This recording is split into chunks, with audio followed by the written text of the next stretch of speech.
It's Friday, and you know what that means. It's time for another review here at PNix Handhelds. And this week, we have another short-term review. And this week, we have the AYN Thor. And for the last 2 weeks, I've been playing with this, and I've been wondering, did AYN just out-Retroid? Let's find out right after this.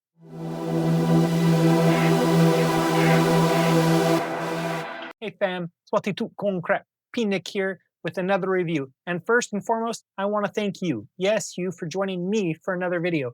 I know that I'm a small YouTube channel and you have thousands of videos that you can watch on YouTube. And I appreciate you taking time out of your day to choose to watch another one of my videos. So before we get started, let's start with the 500 subscriber member giveaway.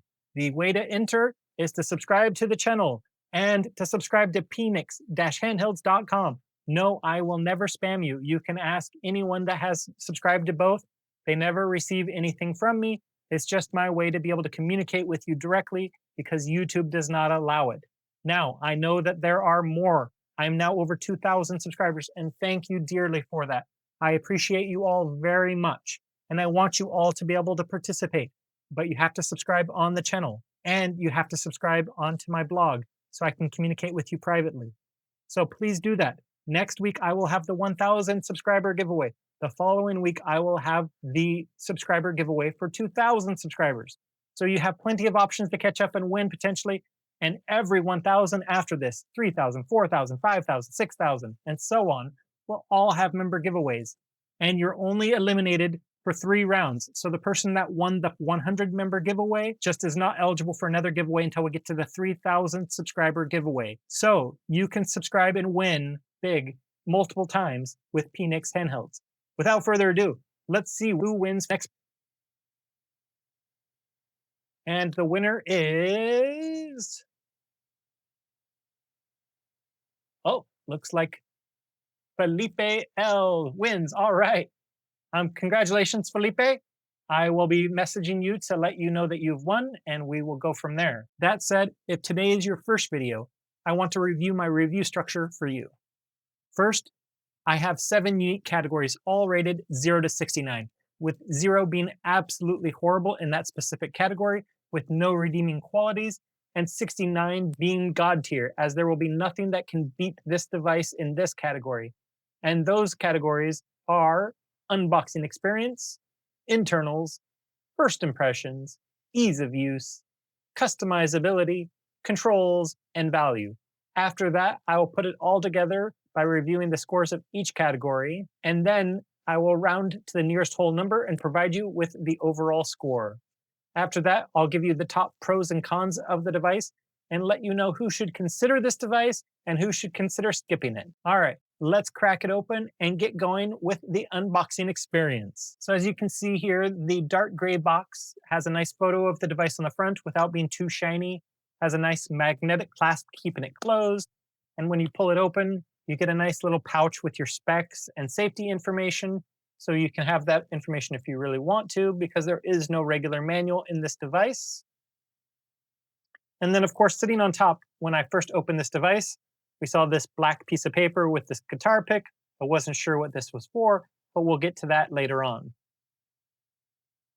Of course, as you know by now, I have the transparent model, and that's the one that comes exclusive with that black piece of paper. So the device is nicely padded, and it comes with a USB-A to USB-C charging cable tucked away in its own box. Sadly, there's no charger, no screen protector, and no 3.5mm headphones included, despite the device supporting a headphone jack. And last but not least, there's no micro SD card preloaded with any content. A trend of fewer accessories continues here that started with smartphones a few years ago, and it's disappointing at this price point. So it's your call. The packaging and presentation feel retail ready and premium, but accessories are scarce out of the box. So I give the unboxing experience a 55 out of 69. It looks and feels premium on first reveal, but I expected more in-box extras at this price point. Okay, so that's what's in the box, but now let's talk about what's actually inside the Thor, because that's the whole reason that we're here. So let's talk about internals next. So time to take a look under the hood, and here's every important spec you'll need to know and what it means to you if you're new to all this tech. My unit is the transparent purple model. It has 16 gigabytes of RAM, and 1 terabyte of internal storage.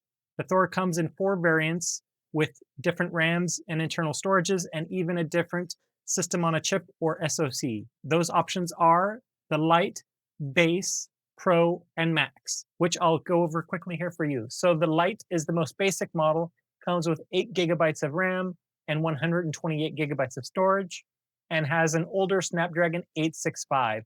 Think of that as a high-end SoC, but from 5 years ago. The Base, Pro, and Max all come with a newer Snapdragon 8 Gen 2 SoC, which if you're not familiar with SoC, just means system on a chip, because it incorporates the old school CPU and GPU onto one chip instead of having 2 separate chips for it. And the RAM options you get are 8 gigabytes, 12 gigabytes, and 16 gigabytes of storage going up from Base, Pro to Max. And the storage options are, with the Base having 128 gigabytes of internal storage, the Pro having 256 gigabytes of internal storage, and then the Max jumps all the way to 1 terabyte of internal storage. Note that the Lite model only comes in black, whereas the Base, Pro, and Max give you the option of having a white on white, a gray with rainbow Skittles buttons, or the transparent purple that I have today. The top display is 6 inches and is a 1920 by 1080p display at 120 hertz. So hertz is how many times it refreshes its image every second, and it gets to 650 nits of peak brightness, which they say about 500 is good for direct sunlight reading, so you're good to go in that regard. And 1080p is about what most people's TV is still, so it should be nice and sharp, especially at only 6 inches. The bottom screen is almost a square at 3.92 inches and is 1240 by 1080. So it is a unique aspect ratio found only on a couple other devices, and it is at 60 hertz, which is what your TV would be at in most cases, and a little bit lower, 550 nits of peak brightness. As mentioned, people generally say about 500 peak nits of brightness is what you need for direct sunlight. Viewability, so again, you're still in that range, it's just not quite as bright. The smaller screen is perfect for retro gaming, as well as other things like Nintendo DS and 3DS bottom screens, so you get the flexibility there, as well as being able to put anything on the bottom screen you want. So if you want to have a web browser up while you're playing a game up top, absolutely you can do that. Vice versa, if you're playing a retro game down on the bottom, you can also tell it to put a web browser up here if you want a tutorial up on the big screen. The choice is yours, and I love that we get that flexibility. Regardless of which one you get, the device does come with a 6,000 milliamp hour battery with fast charging around 27 watts, which I've tested on my testing equipment, and I did get 27 watts of fast charging. So it's a good size battery. You can't expect all day play out of it, but it's good and steady for you. The Lite model comes with Wi-Fi 6, which is what most people have in their house for Wi-Fi, and Bluetooth 5.1. However, the Snapdragon 8 Gen 2 model takes it a step further with the most modern Wi-Fi 7 and covers Bluetooth 5.3, so you're covered in regards to the fastest Wi-Fis you can get on both models, really, because again, most people only have Wi-Fi 6. As far as your ports go, you do have a USB-C port that is USB 3.1 for fast file transfers, OTG accessories like controllers, and those types of things to make it nice and easy for you to be plug and play in a lot of different ways. And you can even dock it to your TV and play it on your TV if you want. Just again, bear in mind that it may not provide you with the best experience. Since this you have 2 screens, and your TV you have 1 screen, obviously. If you still have some old headphones, as I mentioned, it does have a 3.5 millimeter headphone jack. So if you're an audiophile with some great headphones that support a 3.5 millimeter headphone jack, you're good to go there. And the micro SD card slot can expand. As far as I know for sure, I have a 1 terabyte card and it covers that without any issues. I'm not sure if you can do it with a 2 terabyte. So be warned, if you want to go all the way to 2 terabyte, you might be able to. I just haven't tested it, but I have tested it on my 1 terabyte and it works flawlessly. As far as the controls go, you have dual analog Hall effect sticks, and you have dual Hall effect triggers on the back. So everything is going to be drift free as far as the sticks go, and you have great linear triggers that can really play racing games and those types of things that are sensitive to the analog sticks really well without worrying about them being stuck or digital like Nintendo Switches, for example. The build, of course, is a plastic body. As you can see in my plastic transparent model, it's fairly sturdy. There's no creaking or cracking to it. And there is glass on the front. Both screens are covered in glass.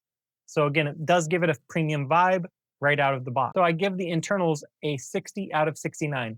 It's powerful and well thought out, though the Lite model is noticeably lower spec than the other models, and the shell is still plastic, not made out of metal. Now that we know what's inside, let's talk about how it feels and what it's like when you first boot it up. It has good weight and solid balance in the hand, and let's be honest, this transparent purple looks fantastic. You can even see some of the innards like the screen ribbon and the screen's motherboard, which look really awesome, at least if you ask me. The dual OLED screens offer great contrast, make colors pop because you get true blacks that only an OLED can provide. And when you boot it up, you get Android, and it boots up fast. The Play Store is present out of the box. None of that Chinese ROM nonsense that you get with phones. Hence, the phone that I'm recording this on is one of those phones that I had to learn how to be able to get the Google Play Store on my phone. You don't have to worry about that with this guy. Directly out of the box, you get the Play Store. And with that, you can download anything from the Play Store, Netflix and YouTube, so you can watch more of my videos if you really wish. It really feels like a premium handheld experience, even if the body is only plastic. So don't let it hold you back thinking that it must be metal to feel premium. No, it absolutely feels premium, which is why I give the first impressions a 63 out of 69. Visually and technically, this thing is a winner on all fronts. So it looks good, but how does it handle day to day? Let's dive into ease of use. Well, again, this device comes with the Play Store out of the box, as well as the App Drawer, which are two things that devices that come from China don't normally come from. This is coming from someone that the phone that I'm recording this on came from China and did not include the Google Play Store or the App Drawer out of the box. I had to learn how to get those added to my device. But it does come with a stock-like Android 13 feel. So again, it feels very familiar to anyone that's used Android over the last few years, or even if you've used an iPhone over the last few years. iOS and Android have gotten quite similar over the last few years, so there won't be a large learning curve there. That said, that's not to say there isn't a learning curve. Out of the box, there are no emulators. There are no front ends on this device like there are on some devices. So if you really want to get into the retro scene with this device, which would only make sense to buy this device if that's what you're looking to do, then you have to learn how to get ESTE, which means Emulation Station Desktop Edition, how to get RetroArch, how to get the other emulators that you could possibly want to use for this as well. And then you also have to learn how to get your ROMs if you don't already have your ROMs. Again, that's going to be a learning curve if you don't have another device that you've been able to copy and paste your ROMs off of the memory card that was included with that device. So all that said, that's my long-winded way of saying I give the ease of use score better than average, but still not great, 45 out of 69. It's Android easy for apps, but emulation setup requires some know-how that you have to be willing to get your elbows dirty and actually learn how to do things to make it work. So it's usable out of the box, but can you make it yours? Let's talk my favorite category next, customization. Well, of course, first and foremost, because it is Android, you can install all of the launchers that you wish. You can install all of the emulators that are available on it if you so wish.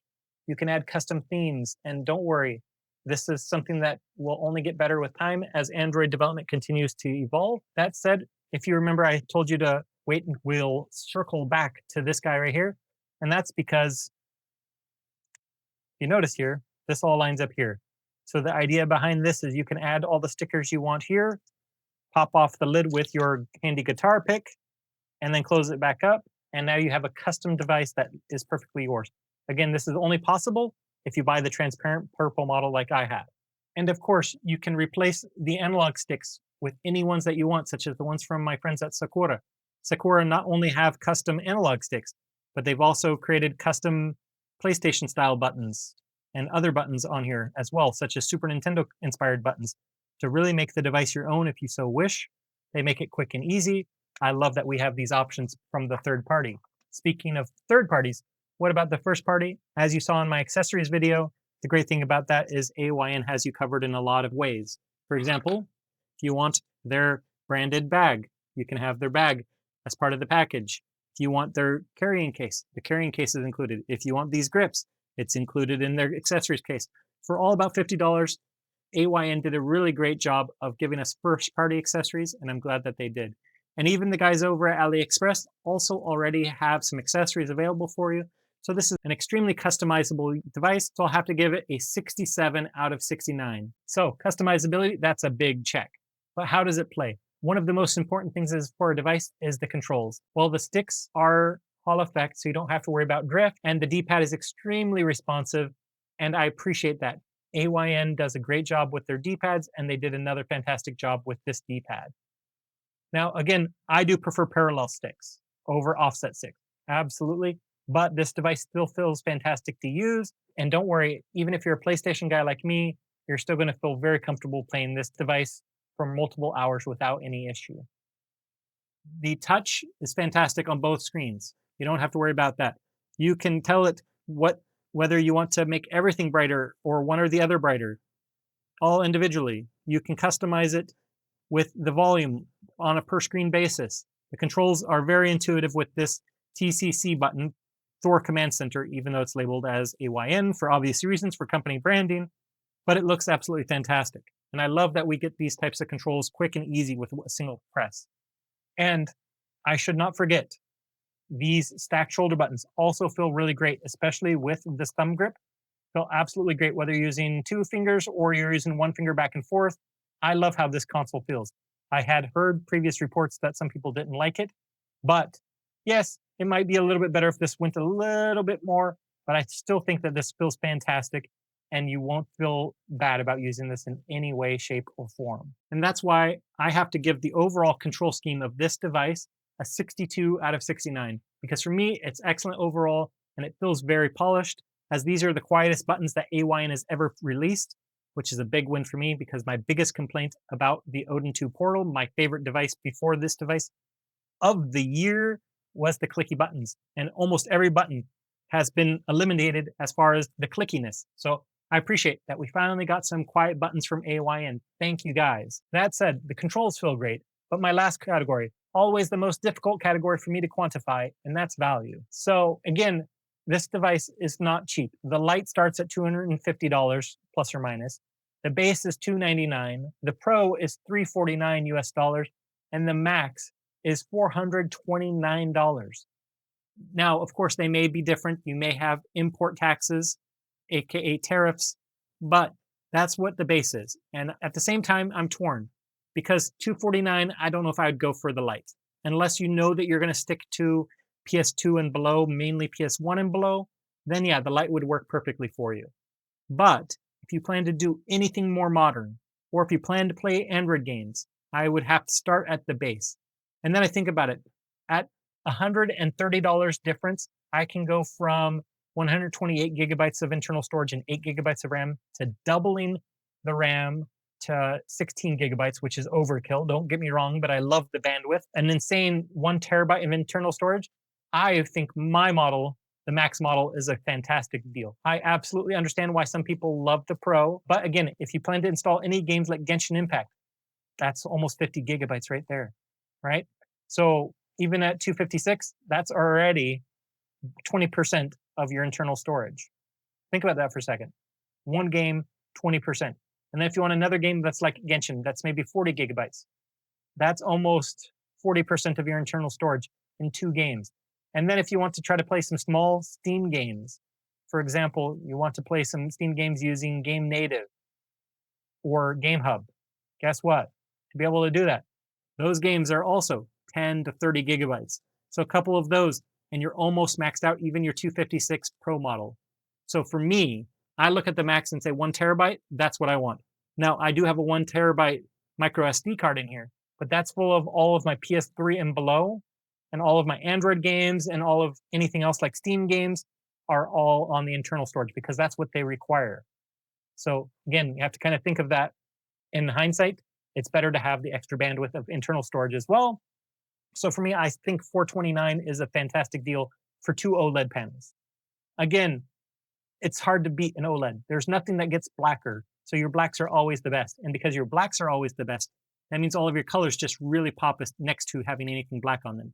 The 8 Gen 2 SoC, the Hall Effect sticks are all fantastic, near the top of what their respective category is, whether you're talking sticks or you're talking the panel type or the SoC type. And let's talk about the internals for that matter. You get 2 OLED panels. OLED panels are the best panels you can get. The 8 Gen 2 is still a top 5 SoC for phones and handhelds. The Hall Effect sticks, still one of the best type of sticks you can get. And the Hall Effect triggers, the best type of trigger you can get on a handheld. And the 1 terabyte of storage, ridiculous to get 1 terabyte of internal storage with this device as well.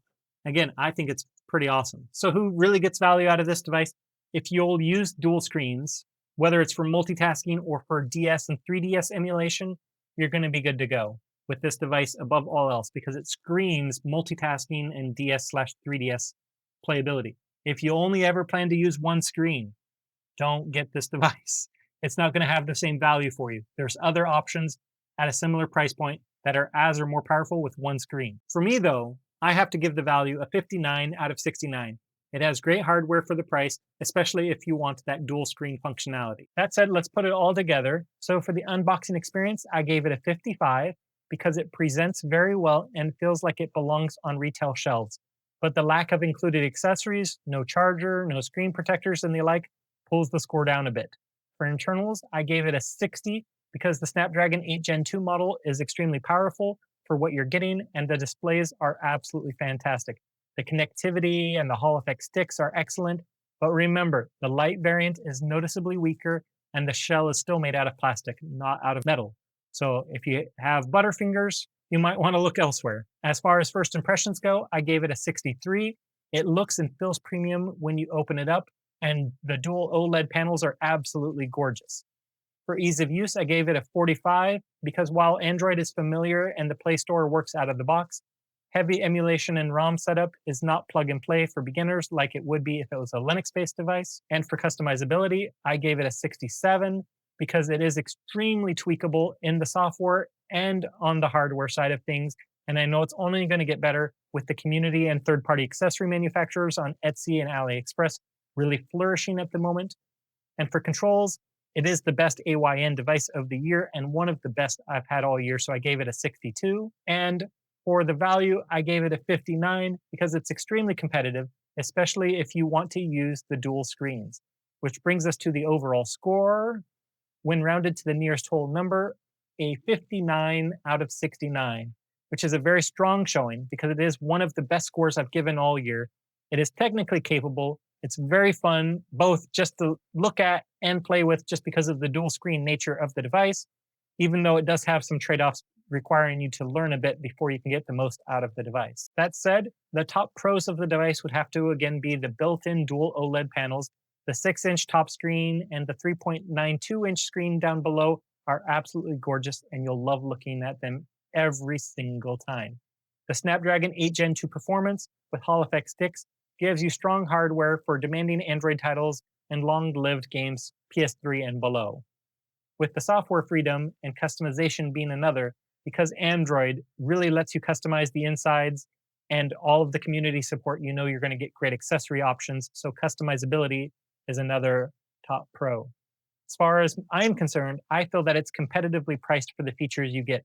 It offers high-end components with dual screen experiences at a mid-range pricing. As far as cons go, it can be a bit bulky. I'm not going to lie. It's about 380 grams, so it is a big boy, but it feels good in the hand. It's well proportioned where it's not top heavy, it's not bottom heavy, it's not side heavy. It just feels really well portioned out. There is, again, no charger in the box. And the only thing included in the box besides the device is the charging cable. So if you need a fast charger to charge it faster, you're out of luck unless you already have one from one of your phones. And for emulation beginners, it's not plug and play like a Linux device is. You'll need to know how to get and where to get all of the different emulators and front ends that you need, and spend hours watching tutorials potentially if you're new to this hobby and you just think, I want to try this device as my first ever device. And again, if you have butterfingers, the plastic shell. Plastic is perfectly serviceable and is definitely lighter than metal, but it lacks that premium touch that metal gives you. So who should consider this device? Well, obviously, the dual screen devotee. If you grew up playing DS and 3DS and you want to be able to experience that again, or you're someone that knows that you'll love looking at gaming guides for specific games while you're playing the game and you don't want to fiddle with your phone and a handheld at the same time, you're going to love this device. And also, the power-oriented Android handheld buyer. Again, there are more powerful Android devices, but this is still a top 3 or 4 SoC you can get on any handheld that's not based on Windows. So you're getting a lot of greatness out of it. You're also getting the Hall effect sticks, which are some of the best sticks and triggers you can get anywhere, and up to 1 terabyte of internal storage to ensure that you have plenty of room to save all of your favorite games from regardless of what generation they are on your device without a micro SD card unless you're a nerd like me that has 40,000 games on his handheld. Who should skip it? Well, the pocket minimalist. If you are somebody that wants to use something that fits easily in your pocket, maybe you should consider the device I reviewed earlier this year, the Trim UI Model S. It is a micro console with only a 2-inch screen, but it is a lot of fun for what it is. But again, it is small and not very powerful. Or the casual phone gamer, or if you're a budget shopper. If you only plan to play light mobile games and you want the cheapest option available, this would be way overkill for you. So don't look at this device if you're looking at something that can play Tetris. This is not something that if you're only going to play Tetris that you should consider. I hate to say that. I love AYN and I wish everybody would own one, but I'm not going to tell you to buy a handheld if your mission is only to play Tetris and you know that's the only game you'll play. Get something else, much cheaper, and you'll get a lot of joy out of it for a lot cheaper. So did AYN just out-Retroid Retroid? The short answer, not exactly fully out-Retroided Retroid, but they learned the lessons from Retroid. AYN took a strong swing and leaned into what worked for the Retroid Pocket 5 and its add-on screen and delivered a polished, powerful dual handheld experience that hits most of the right places. It's not perfect, but it's one of the most exciting dual screen handhelds to launch in a while. So that said, before I go, again, I want to congratulate Felipe for winning the 500 subscriber giveaway. And remember, next week will be the 1,000 subscriber giveaway. The following week will be the 2,000 subscriber giveaway.